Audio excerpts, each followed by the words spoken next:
Music production is so wide, and we can break it down into stages like songwriting, sound designing, recording, and even distribution. But as a beginner, it's important to know the technical stages if you are looking to have a career in the music industry in Nigeria. There are 3 major stages we are going to look into, and the first on my list is beat making. Beat making is the process of putting 2 or more sounds together to form an entire instrumental that sounds satisfactory and pleasing to the ears of the listeners. There are softwares like FL Studio, Logic, GarageBand, etc. These softwares allow you to create music using loops and samples that you've downloaded from sample providers like Splice or Saba Sound. And you can tweak these samples to your own taste and make it sound pleasing to the listeners. It's important to use high quality samples whenever you're making your instrumental. There are high chances that music artists would want to work with you because they can hear the quality in your sound. So the second process is recording stage. As the name implies, this is the process of recording the music artist or any live instrument from the microphone to the computer. So there are people that they don't make beats or they don't mix, they just focus on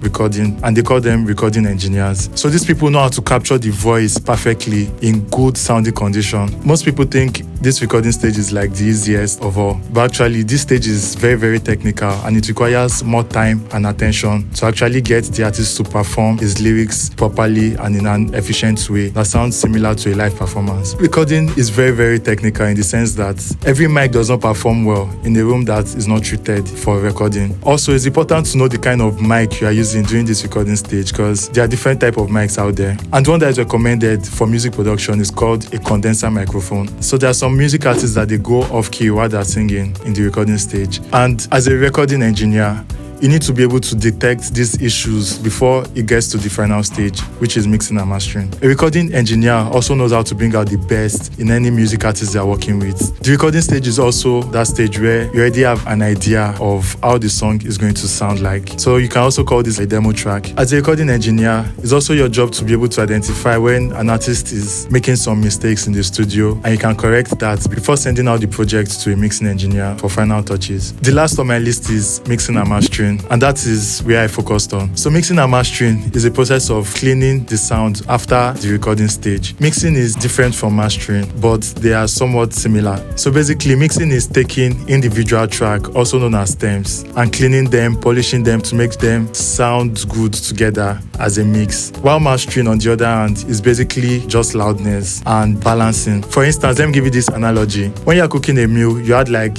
salt, seasoning, and all those condiments. So that's like mixing because it's individual stages before you get to the finished song. While mastering, on the other hand, is how the food is being served, like the end product of the process of adding those seasoning in the food.